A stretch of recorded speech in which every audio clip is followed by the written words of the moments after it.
The handcuffs clicked around my wife's wrists as our entire neighborhood watched in stunned silence.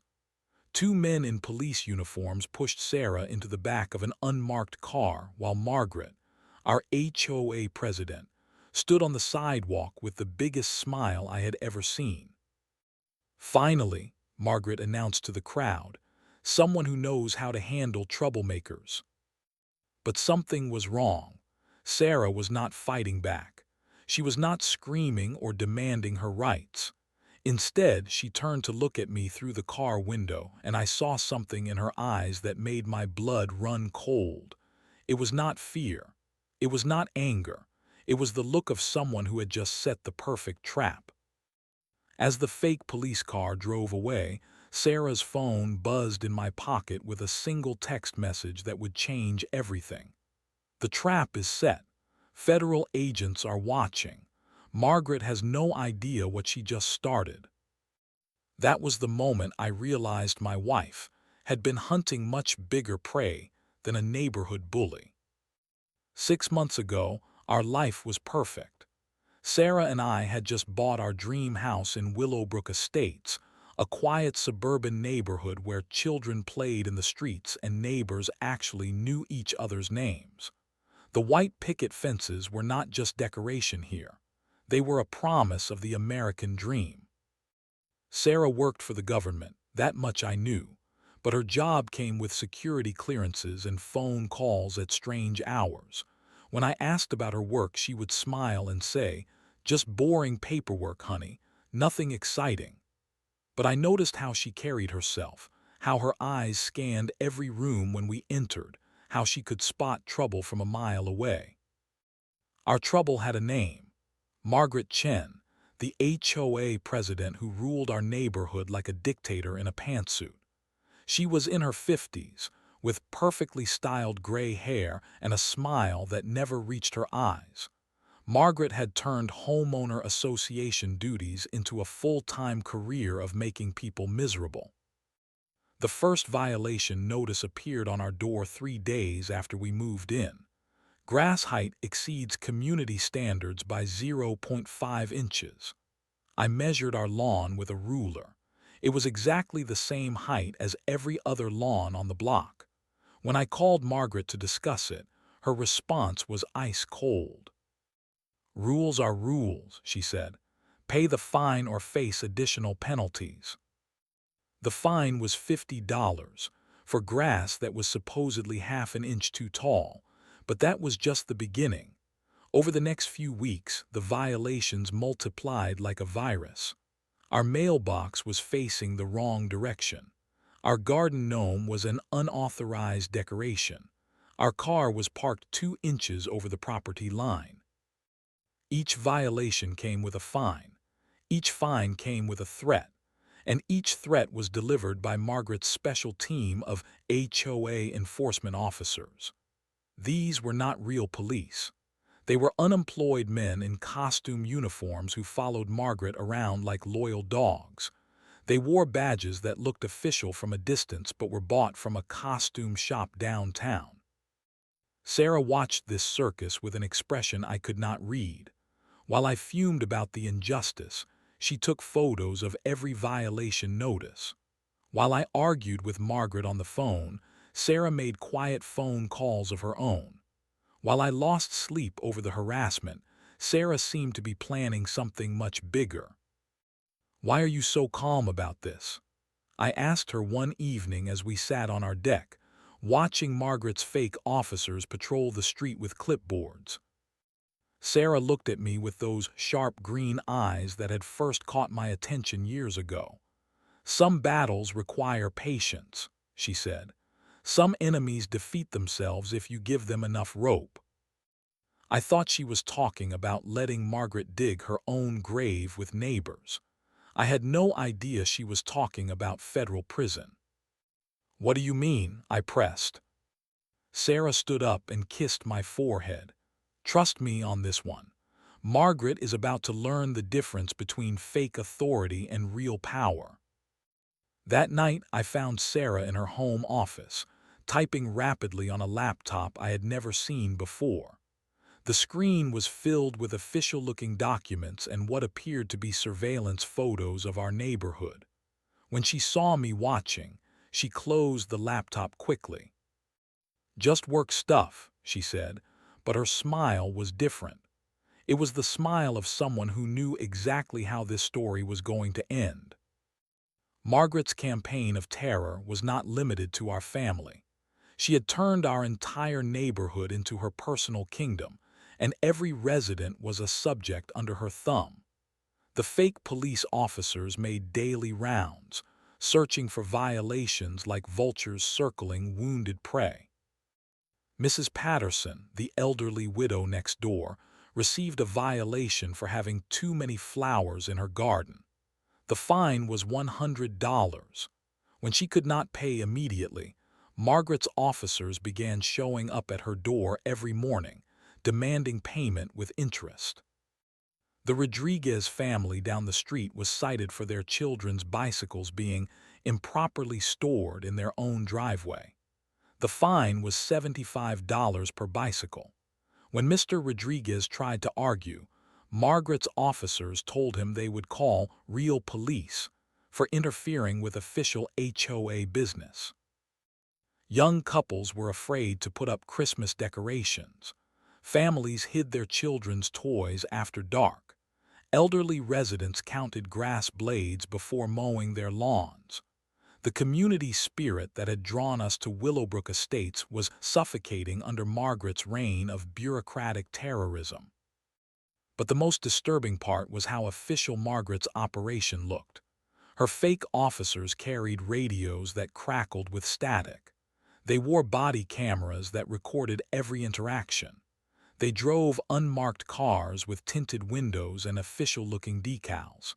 To anyone who did not look closely, they appeared to be legitimate law enforcement. Margaret had created a perfect scam.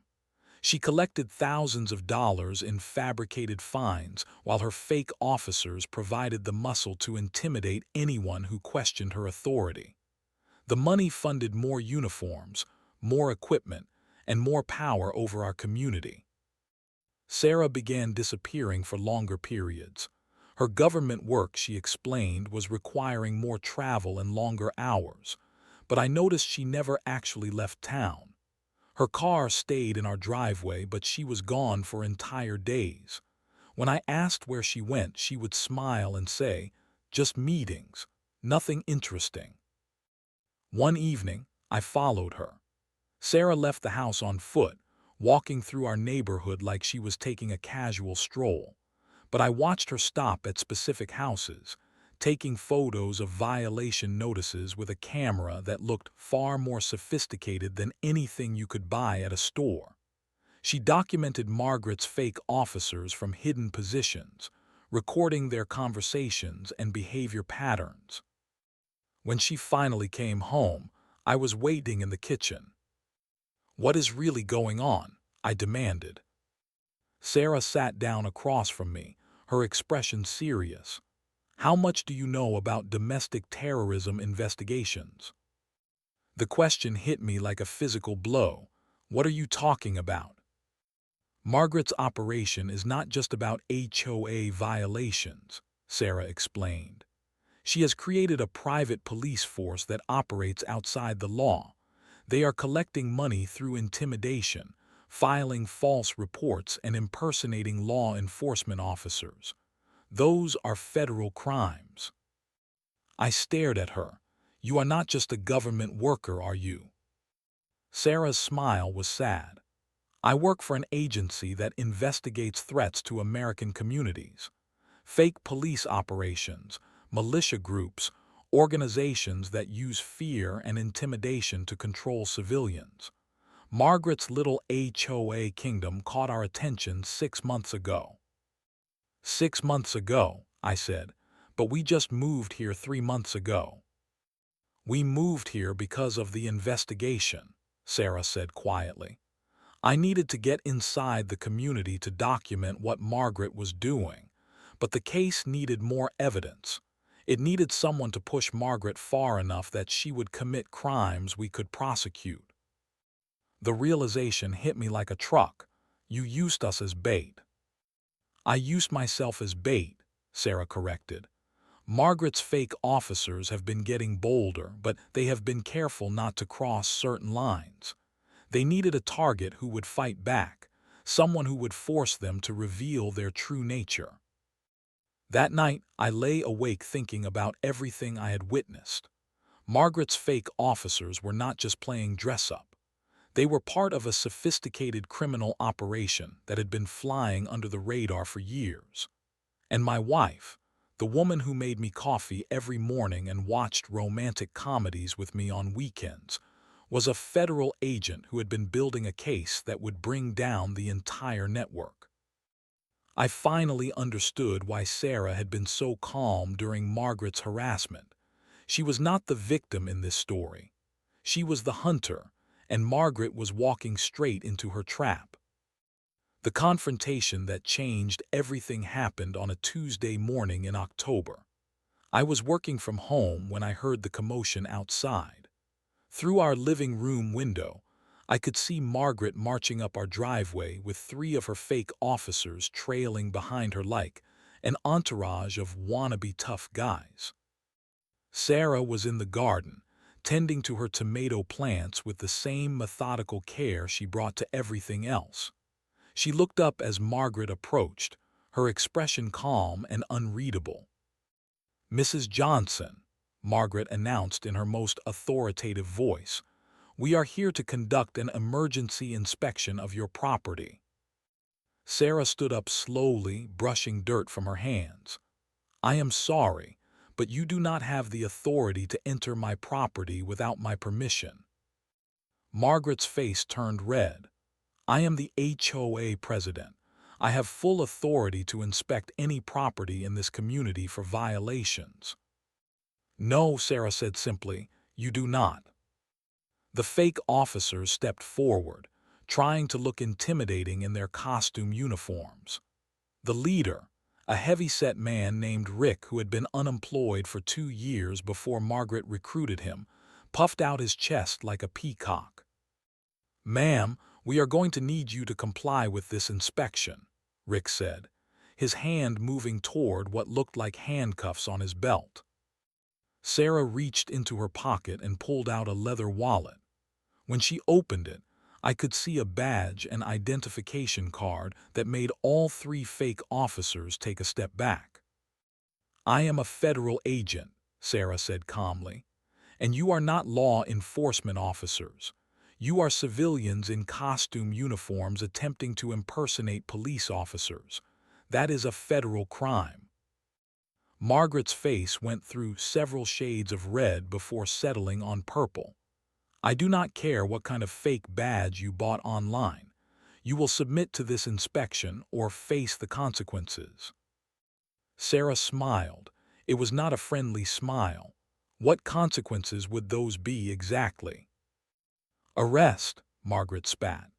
"My officers have full authority to arrest anyone who interferes with official HOA business." "Your officers," Sarah said, "are about to commit several federal felonies if they continue this charade." But Margaret was too deep in her own delusion to hear the warning. She had spent years building her fake empire, collecting thousands of dollars in fraudulent fines, and intimidating entire families into submission. The idea that someone would challenge her authority was incomprehensible.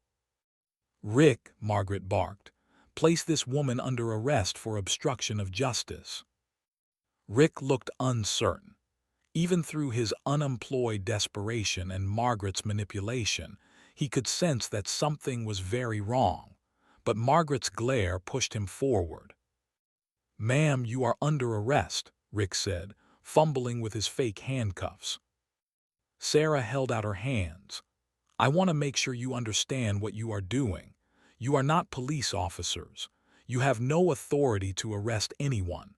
This is kidnapping, false imprisonment, and impersonation of law enforcement officers. Those are federal crimes that carry prison sentences." Margaret laughed. "Nice try, but my officers know exactly what they are doing.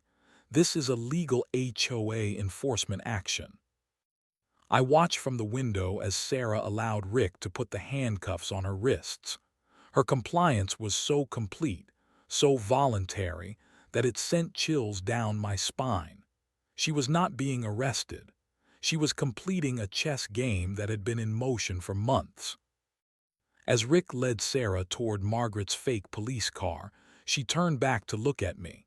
Our eyes met through the window, and I saw something that made my blood run cold.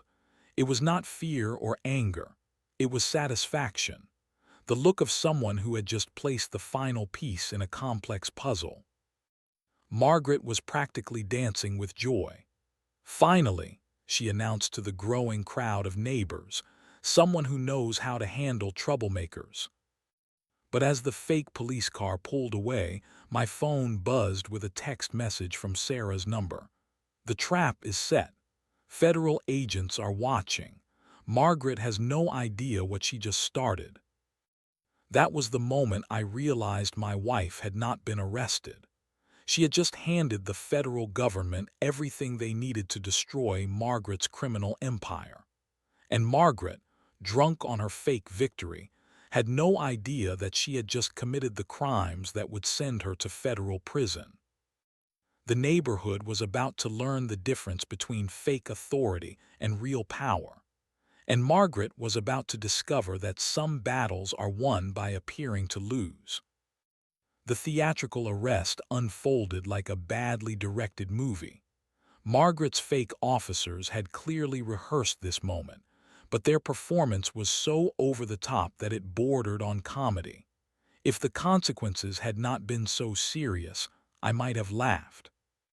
Rick, the heavy-set fake officer, made a show of reading Sarah her rights from a laminated card he pulled from his shirt pocket. But the words were wrong. He was reciting something he had memorized from television shows, not actual Miranda rights. "You have the right to remain silent," Rick began, his voice shaking with nervous energy. "Anything you say can and will be used against you in HOA court proceedings." HOA court proceedings. Even Margaret's fake legal system was a joke. Sarah listened to this performance with the patience of someone watching a child's school play. She nodded at appropriate moments and said, "I understand," when Rick asked if she comprehended her fake rights. But her eyes were scanning the neighborhood, taking note of every witness, every detail, every piece of evidence that would later be used to prosecute these fools. The crowd of neighbors had grown larger. Mrs. Patterson clutched her chest as she watched from her front porch. The Rodriguez family stood in their driveway, their children hiding behind their parents. Other residents emerged from their homes, drawn by the commotion but afraid to get too close to Margaret's fake officers. Margaret basked in the attention like a dictator reviewing her troops. She had dressed for the occasion in a navy blue blazer and matching skirt, her hair perfectly styled, her makeup applied with television-ready precision. This was her moment of ultimate triumph, and she was going to milk it for everything it was worth. "Let this be a lesson to everyone," Margaret announced to the crowd, her voice carrying across the street. "The HOA rules exist for a reason. When someone thinks they are above the law, there are consequences." Sarah was loaded into the back of the fake police car with ceremony that would have impressed Hollywood directors. Rick made a show of protecting her head as she ducked into the vehicle. Margaret's other fake officers cleared a path through the crowd of neighbors, their costume badges glinting in the afternoon sun. But I noticed something that Margaret missed. Several neighbors were recording the arrest with their phones. Mrs. Patterson was taking photos from her porch. The Rodriguez family was filming everything. Even the children were watching with wide eyes, understanding that they were witnessing something important. Margaret did not realize it, but she had just performed her crimes in front of dozens of witnesses. Every moment of the fake arrest was being documented by people who would later testify about what they had seen. As the fake police car pulled away, Margaret turned to address her audience like a politician giving a victory speech. "I know this is difficult to watch," she said, her voice dripping with false sympathy. "But sometimes tough decisions have to be made.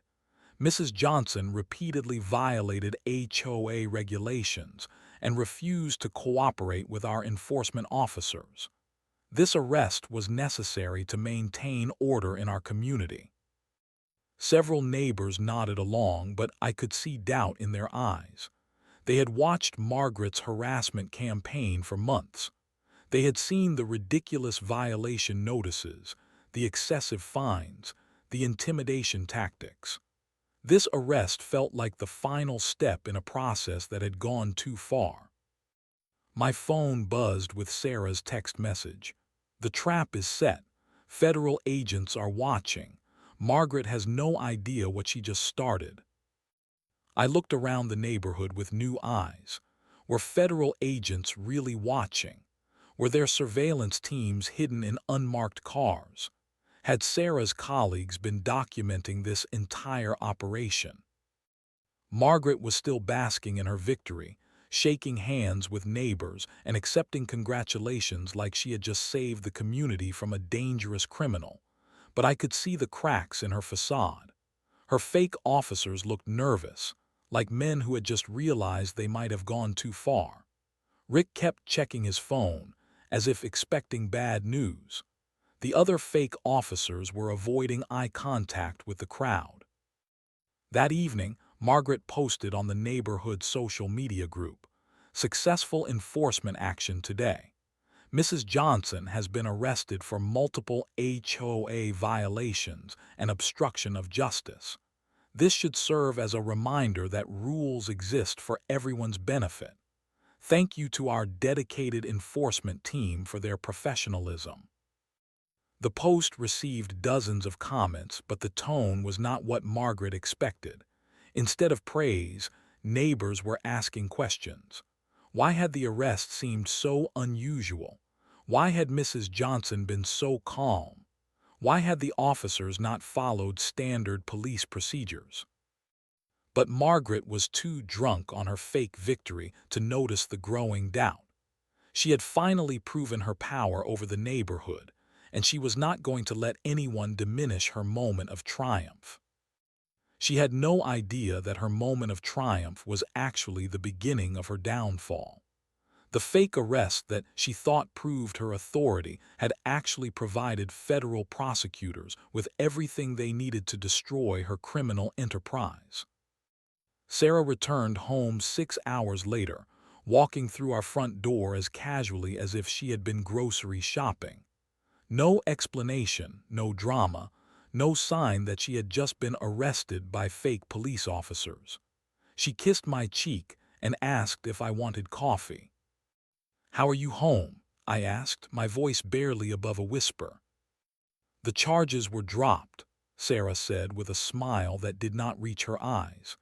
"Apparently, there were some irregularities in the arrest procedure."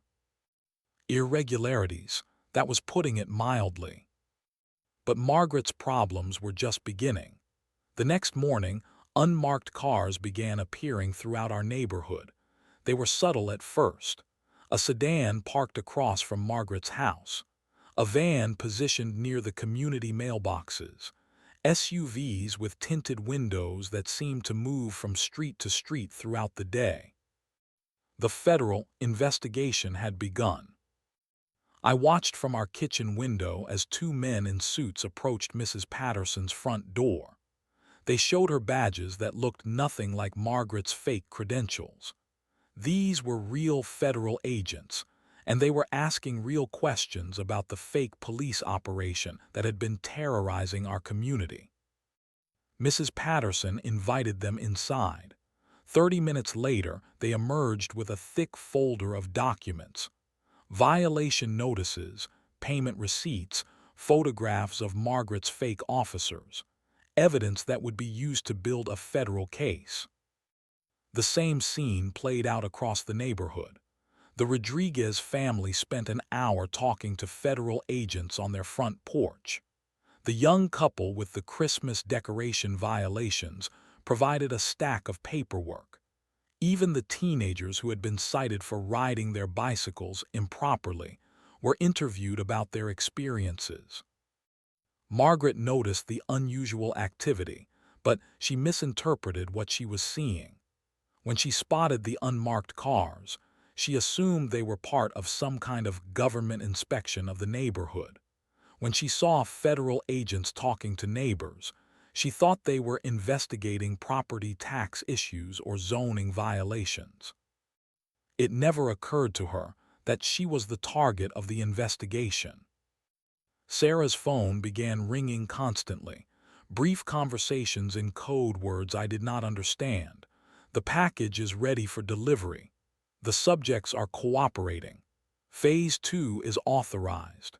She would step outside to take these calls, but I could see the intensity in her body language. 3 days after the fake arrest, Sarah sat me down for a conversation that changed everything I thought I knew about my wife. "I need to tell you what is really happening," she said. "Margaret's operation is not just about HOA violations. She has created a criminal enterprise that operates in 12 different states. Fake police officers, fraudulent fines, intimidation tactics, money laundering. The FBI has been tracking her network for 2 years." I stared at her. 12 states. Margaret is the regional coordinator for a much larger organization. They call themselves Community Enforcement Solutions. They provide fake police services to HOAs, homeowner groups, and private communities across the country. It is a multi-million-dollar operation. The scope of Margaret's crimes was staggering. What I had thought was a neighborhood bully drunk on petty power was actually a sophisticated criminal who had been operating under federal radar for years. "My arrest was the final piece of evidence we needed," Sarah continued. "Margaret's fake officers committed kidnapping, false imprisonment, and impersonation of federal officers. Those are crimes that carry mandatory prison sentences." That afternoon, I watched Margaret leave her house in her usual navy blazer and confident stride. She had no idea that federal agents were documenting her every move, that her phone calls were being monitored, that her financial records were being analyzed by forensic accountants. She was still playing HOA president, while federal prosecutors were building a case that would destroy her life. The neighborhood felt different now. Neighbors were talking to each other again, sharing stories about Margaret's harassment that they had kept secret for months. The fear that had hung over our community was lifting, replaced by a sense of anticipation. Justice was coming to Willowbrook Estates, and Margaret was about to learn that fake authority crumbles when it faces real power. The federal arrests happened at dawn on a Thursday morning, coordinated across 12 states like a military operation. I watched from our bedroom window as unmarked cars surrounded Margaret's house, their occupants moving with the precision of professionals who had done this hundreds of times before. Margaret emerged from her front door in a bathrobe, her perfectly styled hair disheveled, her makeup-free face showing every one of her 53 years. The federal agents who greeted her were nothing like her fake officers.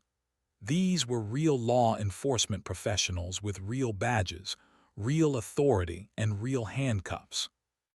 "Margaret Chen," the lead agent announced, "you are under arrest for conspiracy to commit wire fraud, impersonation of federal officers, organized crime, and racketeering."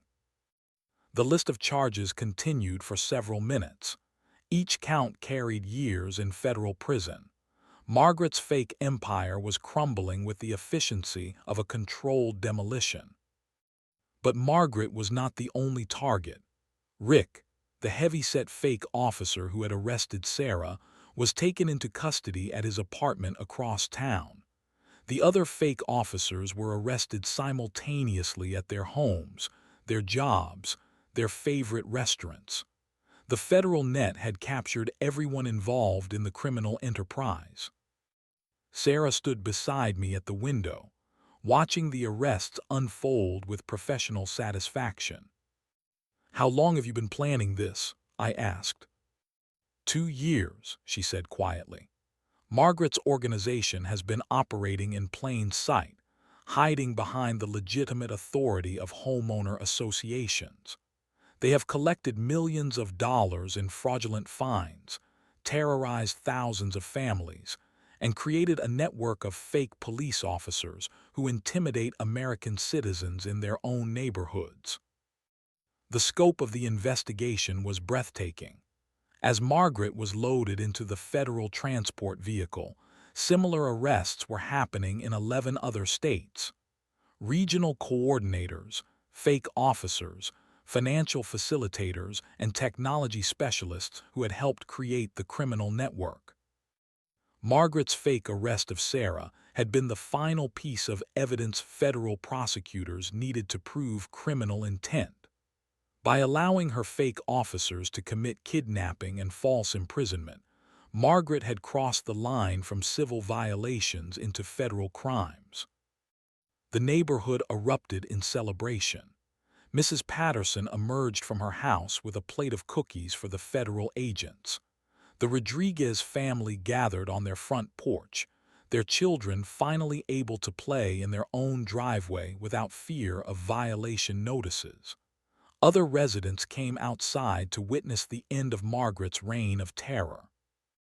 But the most satisfying moment came when the federal agents began removing evidence from Margaret's house. Box after box of fake police equipment, thousands of fraudulent violation notices, financial records showing millions of dollars in illegal fines, and computer equipment used to coordinate the multi-state criminal enterprise. Margaret's fake authority had been built on intimidation and fraud. When real federal power arrived, it collapsed like a house of cards in a hurricane. The media attention was immediate and devastating. Local news crews arrived to film the arrests, their reporters explaining how a neighborhood HOA dispute had uncovered a multi-state criminal conspiracy. National news outlets picked up the story, turning Margaret's fake police operation into a cautionary tale about the abuse of authority. Sarah's role in the investigation remained classified, but I could see the satisfaction in her eyes as she watched months of careful planning come to fruition. She had taken enormous personal risks to infiltrate Margaret's organization, allowing herself to be harassed and ultimately arrested to gather the evidence needed for federal prosecution. Margaret's fake victory had become her ultimate defeat. The arrest that she thought proved her power had actually provided federal prosecutors with everything they needed to destroy her criminal empire and send her to federal prison for the rest of her life. Justice had finally come to Willowbrook Estates. The federal courthouse steps became the stage for Margaret's final appearance as a free woman. 6 months after her arrest, she stood before Judge Harrison wearing an orange jumpsuit instead of her signature navy blazer. The transformation was complete. The federal prosecutor read the charges with the weight of absolute authority: wire fraud, racketeering, conspiracy, impersonation of federal officers, organized crime, money laundering, and kidnapping. Each count carried mandatory prison time. Margaret's fake empire had generated real federal consequences. "Margaret Chen," Judge Harrison announced, "you are hereby sentenced to 15 years in federal prison, followed by 5 years of supervised release. You are also ordered to pay restitution in the amount of $2.8 million to the victims of your criminal enterprise." Margaret's fake officers received their own sentences. Rick, the heavyset man who had arrested Sarah, was sentenced to 8 years in federal prison. The other fake officers received sentences ranging from 5 to 10 years, depending on their level of involvement in the criminal conspiracy. But Margaret's case was part of something much larger. Sarah's investigation had uncovered a nationwide network of fake police operations targeting American communities. 12 states, 47 arrests, and millions of dollars in fraudulent fines collected from families who thought they were dealing with legitimate authority. The Community Enforcement Solutions Network was completely dismantled. Their fake badges were evidence in federal court. Their costume uniforms were displayed in FBI training facilities. Their criminal enterprise became a case study in how organized crime adapts to exploit American institutions. Our neighborhood healed slowly but completely. The new HOA leadership, elected by residents who had lived under Margaret's terror, focused on community building instead of enforcement. Violation notices became friendly reminders. Fines became voluntary contributions to neighborhood improvement projects. Fear was replaced by cooperation. Mrs. Patterson planted a garden that would have violated a dozen of Margaret's fake regulations. The Rodriguez family hung Christmas lights that stayed up until March. Children rode their bicycles in the streets without counting the minutes or measuring the distance from property lines. Sarah returned to her government work, but she never told me the complete details of her investigation. I knew she had risked everything to infiltrate Margaret's organization, allowing herself to be harassed and ultimately arrested to gather evidence for federal prosecution. "Why did you let them arrest you?" I asked her one evening as we sat on our deck, watching children play in the street without fear. "Because Margaret needed to believe she had won," Sarah said. "Criminals make their biggest mistakes when they think they are untouchable. Margaret's fake arrest of a federal agent was the evidence we needed to prove criminal intent beyond any reasonable doubt." Margaret's final attempt to claim victimhood in federal court had fallen on deaf ears. The judge's sentencing statement was clear. "You created a criminal enterprise that terrorized American families in their own neighborhoods. You exploited the legitimate authority of homeowner associations to commit fraud and intimidation. This court will not tolerate the abuse of power in any form." The quiet strength of federal justice had defeated the loud intimidation of fake authority. Margaret's prison sentence would serve as a warning to anyone who thought they could terrorize American communities with fake police operations. Peace had returned to Willowbrook Estates, but the lesson remained clear. When fake authority meets real power, justice always wins.